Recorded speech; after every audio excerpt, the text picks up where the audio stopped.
नमस्कार साथियों, आज देश जी के ट्रिक में आप सभी का स्वागत है। दोस्तों, जैसा कि आपका यूपी पुलिस री एग्जाम की परीक्षा तिथि घोषित हो चुकी है। साथियों, आपका यूपी पुलिस की परीक्षा 23 अगस्त से 31 अगस्त तक होनी है। तो साथियों, इस वीडियो में मैं आपके यूपी पुलिस एग्जाम्स के लिए जीके जीएस का टॉप 50 महत्वपूर्ण प्रश्नों को कराने वाला हूं, जो कि आपके एग्जाम्स के लिए काफी ज्यादा महत्वपूर्ण रहने वाला है। तो साथियों, इस वीडियो को आप बड़े ही ध्यानपूर्वक एंड तक जरूर देखिएगा। तो साथियों, आज का पहला प्रश्न है, किस मुगल बादशाह ने सिजदा या पैबोस करने की प्रथा को समाप्त कर दिया था? ऑप्शन है कुमारगुप्त, शाहजहां, बलबन और ऑप्शन डी है सिंह विष्णु। तो साथियों, सिजदा या पैबोस करने की प्रथा को शाहजहां ने समाप्त कर दिया था। राइट आंसर ऑप्शन बी हो जाएगा, शाहजहां। नेक्स्ट क्वेश्चन है, वायसराय की कार्यकारी परिषद में सम्मिलित होने वाले प्रथम भारतीय कौन थे? इसका ऑप्शन है सत्येंद्र प्रसाद सिन्हा, राम प्रसाद बिस्मिल, जवाहरलाल नेहरू और ऑप्शन डी है इनमें से कोई नहीं। तो साथियों, वायसराय की कार्यकारी परिषद में सम्मिलित होने वाले प्रथम भारतीय सत्येंद्र प्रसाद सिन्हा थे। राइट आंसर ऑप्शन ए हो जाएगा, Satyendra Prasad Sinha. Okay friends, next question है, रानी की वाव जो कि यूनेस्को की विश्व विरासत स्थल सूची में है, कहाँ स्थित है? तो साथियों, रानी की वाव जो कि यूनेस्को की विश्व विरासत स्थल सूची में है, यह आपका गुजरात राज्य में स्थित है। राइट आंसर ऑप्शन डी हो जाएगा, गुजरात राज्य में। अगला प्रश्न है, नागालैंड की किस जनजाति द्वारा मिमकुट उत्सव मनाया जाता है? इसका ऑप्शन है कोकी जनजाति, मुंडा जनजाति, संथाल जनजाति या फिर ऑप्शन डी है इनमें से कोई नहीं। तो साथियों, मिमकुट उत्सव जो है आपका ये है नागालैंड की कोकी जनजाति के द्वारा मनाया जाता है। राइट आंसर ऑप्शन है ए हो जाएगा, कोकी जनजाति। ओके फ्रेंड्स, इसको आप अच्छे से जरूर याद रखिएगा। अगला प्रश्न है, भारत में केंद्र शासित प्रदेशों का प्रशासन निम्नलिखित में से कौन संभालता है? तो साथियों, इसका ऑप्शन है प्रधानमंत्री, राष्ट्रपति, लोकसभा अध्यक्ष या फिर ऑप्शन डी है उपराष्ट्रपति। तो मेरे प्यारे साथियों, भारत में केंद्र शासित प्रदेशों का प्रशासन कौन संभालता है? तो यह आपका राष्ट्रपति संभालता है। कौन? राष्ट्रपति। इस प्रश्न का करेक्ट आंसर ऑप्शन बी हो जाएगा। नेक्स्ट क्वेश्चन है, श्री राजगोपालाचारी किस राज्य में नमक सत्याग्रह का नेतृत्व किए थे? तमिलनाडु, राजस्थान, गुजरात या फिर पंजाब? तो साथियों, आप बताना है कि श्री राजगोपालाचारी किस राज्य में नमक सत्याग्रह का नेतृत्व किए थे? तो साथियों, तमिलनाडु में किए थे। कहां? तमिलनाडु में। इस प्रश्न का राइट आंसर ऑप्शन ए हो जाएगा। अगला प्रश्न है, राष्ट्रपति द्वारा राज्यसभा में कितने सदस्य मनोनीत किए जाते हैं? तो साथियों, आप बताना है कि राष्ट्रपति के द्वारा राज्यसभा में कितने सदस्य मनोनीत किए जाते हैं। इसका ऑप्शन दिया गया है 10, 11, 14 या फिर ऑप्शन डी है 12। तो साथियों, राष्ट्रपति के द्वारा राज्यसभा में कितने सदस्य मनोनीत किए जाते हैं? तो 12 सदस्य मनोनीत किए जाते हैं। कितना? 12 सदस्य। प्रश्न नंबर 7 का करेक्ट आंसर ऑप्शन डी बन जाएगा। अगला प्रश्न है, नाइसी जनजाति भारत के किस राज्य से संबंधित है? हिमाचल प्रदेश, झारखंड, अरुणाचल प्रदेश या फिर बिहार? तो प्यारे साथियों, नाइसी जनजाति भारत के किस राज्य से संबंधित है? तो यह आपका अरुणाचल प्रदेश राज्य से संबंधित है। प्रश्न नंबर 8 का करेक्ट आंसर ऑप्शन सी हो जाएगा। नेक्स्ट क्वेश्चन है, रूमटेक मठ किस राज्य में अवस्थित है? सिक्किम, केरल, पंजाब या फिर त्रिपुरा? तो साथियों, इस प्रश्न में आपसे पूछा गया है कि रूमटेक मठ किस राज्य में अवस्थित है? तो साथियों, रूमटेक मठ जो है आपका सिक्किम राज्य में अवस्थित है। कहां? सिक्किम में। प्रश्न नंबर 9 का राइट आंसर ऑप्शन ए बन जाएगा। नेक्स्ट क्वेश्चन है, कन्नौज के युद्ध में शेर शाह ने किसको पराजित किया था? तो मेरे प्यारे साथियों, आप बताना है कि कन्नौज के युद्ध में शेर शाह ने किसको पराजित किया था। तो साथियों ये है हुमायूं को पराजित किया था। किसको? हुमायूं को। इस प्रश्न का राइट आंसर ऑप्शन बी हो जाएगा। साथियों कन्नौज का युद्ध कब हुआ था? अगर आपसे पूछा जाए कि कन्नौज का युद्ध कब हुआ था, तो कन्नौज का युद्ध जो है 1540 ईस्वी में हुआ था। कब? 1540 ईस्वी में। ओके फ्रेंड्स, क्लियर है? चलिए बढ़ते हैं नेक्स्ट क्वेश्चन की ओर। नेक्स्ट क्वेश्चन आपसे पूछा गया है, एलिफेंटा गुफा निम्नलिखित में से किस राज्य में अवस्थित है? इसका ऑप्शन है गुजरात, केरल, महाराष्ट्र या फिर उत्तर प्रदेश है। तो मेरे प्यारे साथियों, एलिफेंटा गुफा जो है आपका ये है महाराष्ट्र में अवस्थित है। कहाँ? महाराष्ट्र में। प्रश्न नंबर 11 का राइट आंसर ऑप्शन सी हो जाएगा। नेक्स्ट क्वेश्चन है, एडवर्ड झील के किनारे स्थित महारानी एलिजाबेथ राष्ट्रीय उद्यान किस देश में स्थित है? युगांडा में, तिब्बत में, सिलोन में या फिर ऑप्शन डी है इनमें से कोई नहीं। तो प्यारे साथियों, एडवर्ड झील के किनारे स्थित महारानी एलिजाबेथ राष्ट्रीय उद्यान जो है आपका युगांडा में स्थित है। कहाँ? युगांडा में। इस प्रश्न का राइट आंसर ऑप्शन ए हो जाएगा। अगला प्रश्न है, प्राण और दैहिक स्वतंत्रता का अधिकार भारतीय संविधान के किस अनुच्छेद में है? तो मेरे प्यारे साथियों, प्राण और दैहिक स्वतंत्रता का अधिकार भारतीय संविधान के अनुच्छेद 21 में है। किसमें? अनुच्छेद 21 में। प्रश्न नंबर 13 का करेक्ट आंसर ऑप्शन बी हो जाएगा। अगला प्रश्न है, झूलती मीनार कहां पर अवस्थित है? कोलकाता, जयपुर, रांची या फिर अहमदाबाद? तो प्यारे साथियों, झूलती मीनार कहां अवस्थित है? तो साथियों यह आपका अहमदाबाद में स्थित है। कहां? अहमदाबाद में। प्रश्न नंबर 14 का राइट आंसर ऑप्शन डी हो जाएगा। नेक्स्ट क्वेश्चन है, जनगणना 2011 के अनुसार भारत का सबसे कम आबादी वाला शहर कौन सा है? कपूरथला, दिबांग घाटी, मुंबई या फिर इनमें से कोई नहीं। तो साथियों जनगणना 2011 के अनुसार भारत का सबसे कम आबादी वाला शहर आपसे पूछा गया है, तो यह आपका पंजाब का कपूरथला शहर है। राइट आंसर ऑप्शन है ए हो जाएगा, पंजाब राज्य का कपूरथला शहर, जो कि जनगणना 2011 के अनुसार भारत का सबसे कम आबादी वाला शहर है। तो प्रश्न नंबर 15 का करेक्ट आंसर ऑप्शन ए बन जाएगा। नेक्स्ट क्वेश्चन है, चुनाव आयोग भारतीय संविधान के किस अनुच्छेद में वर्णित है? तो साथियों चुनाव आयोग भारतीय संविधान के अनुच्छेद 324 में वर्णित है। किसमें? अनुच्छेद 324 में। प्रश्न नंबर 16 का करेक्ट आंसर ऑप्शन डी बन जाएगा। ओके फ्रेंड्स, क्लियर है? चलिए बढ़ते हैं नेक्स्ट क्वेश्चन की ओर। नेक्स्ट क्वेश्चन आपसे पूछा गया है, जनगणना 2011 के अनुसार सबसे कम जनसंख्या घनत्व किस राज्य की है? तो आपसे इस प्रश्न में पूछा गया है कि जनगणना 2011 के अनुसार सबसे कम जनसंख्या घनत्व किस राज्य की है? इसका ऑप्शन है बिहार, अरुणाचल प्रदेश, मिजोरम या फिर केरल। तो साथियों इस प्रश्न का करेक्ट आंसर ऑप्शन बी बन जाएगा, Arunachal Pradesh. Okay friends, right answer option B होगा। नेक्स्ट क्वेश्चन है, एशिया का सबसे बड़ा थोक मसाला बाजार कहाँ स्थित है? जम्मू कश्मीर, केरल, दिल्ली या फिर महाराष्ट्र? तो मेरे प्यारे साथियों एशिया का सबसे बड़ा थोक मसाला बाजार कहाँ स्थित है? तो यह आपका दिल्ली में स्थित है। राइट आंसर ऑप्शन है सी हो जाएगा, दिल्ली में। उकाई डैम अर्थात बांध निम्नलिखित में से किस नदी पर स्थित है? तो साथियों उकाई डैम आपसे पूछा गया है कि किस नदी पर स्थित है। ऑप्शन है ताप्ती नदी, सतलज नदी, कावेरी नदी या फिर ऑप्शन डी है कृष्णा नदी। तो मेरे प्यारे साथियों उकाई बांध जो है आपका ये है ताप्ती नदी पर स्थित है। किस नदी पर?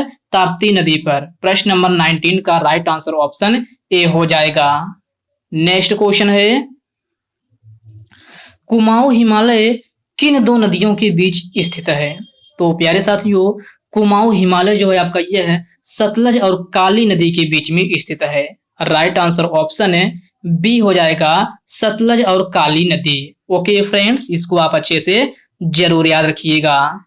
नेक्स्ट क्वेश्चन है, श्वेतांबर के अनुसार तीर्थंकरों में कौन महिला तीर्थंकर थी? तो साथियों प्रश्न नंबर 22 में आपसे पूछा गया है कि श्वेतांबर के अनुसार तीर्थंकरों में कौन महिला तीर्थंकर थी? तो साथियों यह है मल्लीनाथ थी। कौन? मल्लीनाथ है। राइट आंसर ऑप्शन ए हो जाएगा, जो कि आपके 19वें नंबर की तीर्थंकर थी। तो इस पॉइंट को भी आप जरूर याद रखिएगा। नेक्स्ट क्वेश्चन है, किस मुगल शासक ने सर्वप्रथम राजा की आकृति से युक्त सिक्के चलाया था? औरंगजेब, इल्तुतमिश, जहांगीर या फिर चंद्रगुप्त मौर्य?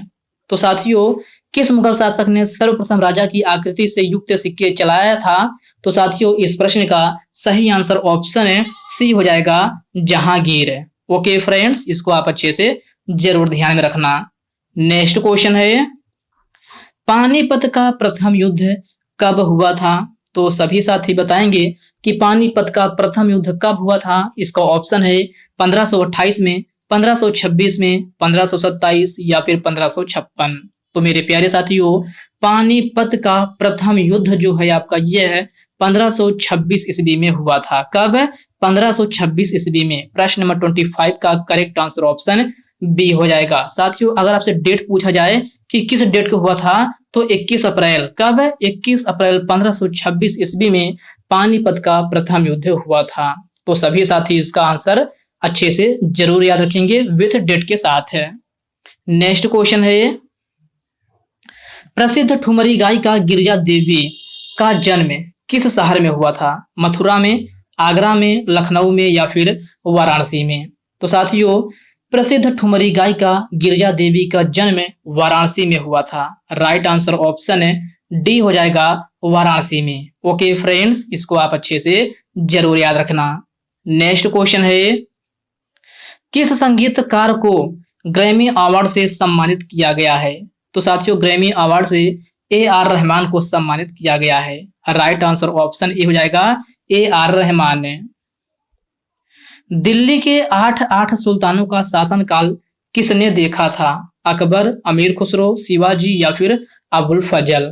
तो प्यारे साथियों दिल्ली के 8 सुल्तानों का शासनकाल किसने देखा था? तो साथियों यह अमीर खुसरो ने देखे थे। राइट आंसर ऑप्शन है बी हो जाएगा, अमीर खुसरो। किस संवैधानिक संशोधन द्वारा संविधान के अनुच्छेद 19 में सहकारी समितियां शब्द जोड़ा गया था?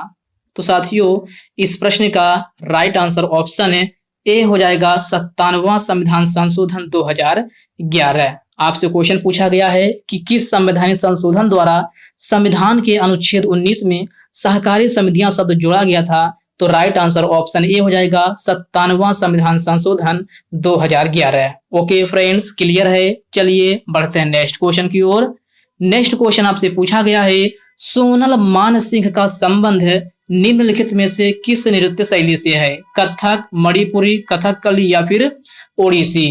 तो साथियों सोनल मान सिंह का संबंध आपसे पूछा गया है, तो इनका संबंध जो है ओडिसी लोक नृत्य शैली से है। राइट आंसर ऑप्शन डी हो जाएगा, ओडिसी। अगला प्रश्न है, शतरंज खेल में कितनी सफेद लाइन होती है? आपसे पूछा गया है कि शतरंज खेल में कितनी सफेद लाइन होती है। ऑप्शन है 28, 26, 32 या फिर 34 है। तो साथियों शतरंज खेल में कितनी सफेद लाइन होती है?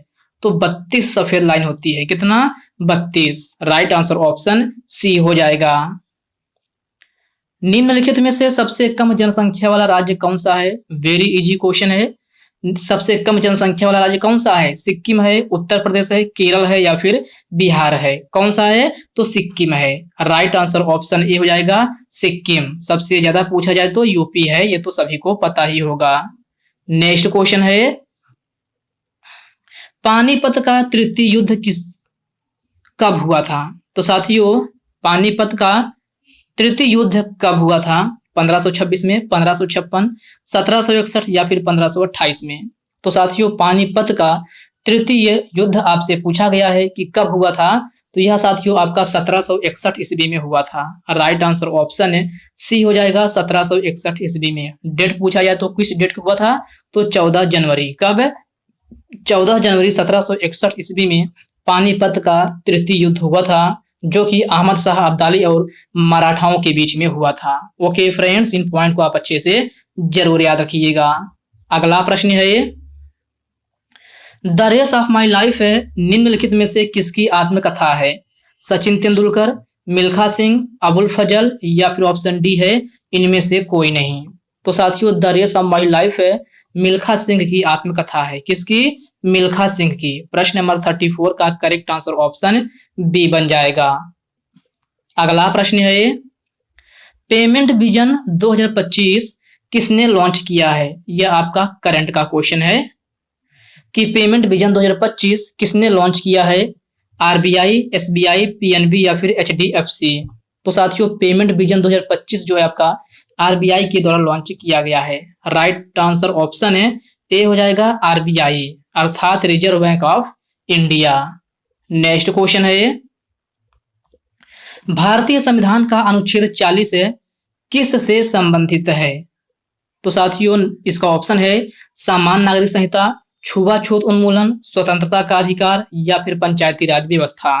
तो साथियों भारतीय संविधान का अनुच्छेद 40 किससे संबंधित है? तो यह आपका सामान्य नागरिक संहिता से संबंधित है। किससे? सामान्य नागरिक संहिता से। प्रश्न नंबर 36 का करेक्ट आंसर ऑप्शन ए हो जाएगा। छुआछूत उन्मूलन आपके किस अनुच्छेद में है? तो साथियों यह आपका अनुच्छेद 17 में है। किसमें?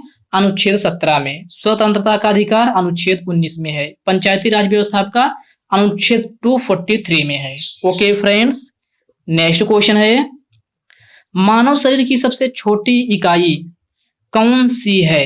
तो साथियों आपको बताना है कि मानव शरीर की सबसे छोटी इकाई कौन सी है। इसका ऑप्शन है कोशिका, हृदय।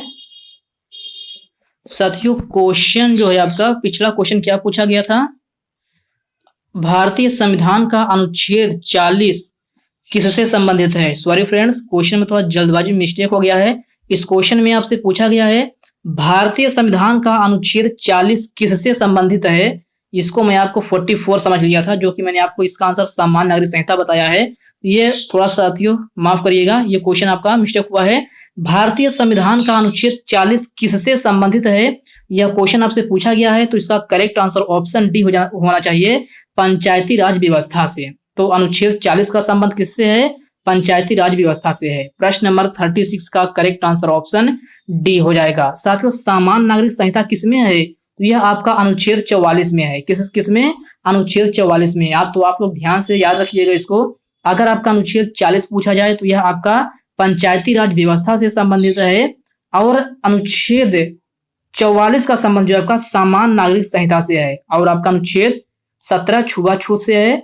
स्वतंत्रता का अधिकार अनुच्छेद 19 में है। तो इसको आप अच्छे से जरूर याद रखिएगा। थोड़ा जल्दबाजी मैंने आपको इसका आंसर गलत बता दिया था तो आप लोग इसका करेक्शन जरूर कर लीजिएगा। भारतीय संविधान का अनुच्छेद 40 किससे संबंधित है? तो पंचायती राज व्यवस्था से संबंधित है। ओके फ्रेंड्स क्लियर है? तो चलिए बढ़ते हैं नेक्स्ट क्वेश्चन की ओर। नेक्स्ट क्वेश्चन आपसे पूछा गया है मानव शरीर की सबसे छोटी इकाई कौन सी है? कोशिका, हृदय, अधिचर्म या फिर पीयूष ग्रंथि। तो साथियों मानव शरीर की सबसे छोटी इकाई कौन सी है? तो साथियों यह आपका कोशिका है। राइट आंसर ऑप्शन है ए हो जाएगा कोशिका। पेट की अम्लता को दूर करने के लिए किसका प्रयोग किया जाता है? तो मेरे प्यारे साथियों पेट की अम्लता को दूर करने के लिए मैग्नीशियम हाइड्रोक्साइड का प्रयोग किया जाता है। राइट आंसर ऑप्शन है बी हो जाएगा मैग्नीशियम हाइड्रोक्साइड, जिसका रासायनिक सूत्र क्या होता है? तो MgOH का होल ट्वाइज होता है। क्या? MgOH का whole twice. Okay friends clear है? चलिए बढ़ते हैं नेक्स्ट क्वेश्चन की ओर। नेक्स्ट क्वेश्चन आपसे पूछा गया है वॉलीबॉल में खिलाड़ियों की संख्या कितनी होती है? ऑप्शन है 9, 8, 7 या फिर 6। तो प्यारे साथियों वॉलीबॉल में खिलाड़ियों की संख्या कितनी होती है? तो 6 होती है। राइट आंसर ऑप्शन है डी हो जाएगा 6। नेक्स्ट क्वेश्चन है घनानंद को निम्नलिखित में से किसने पराजित किया था?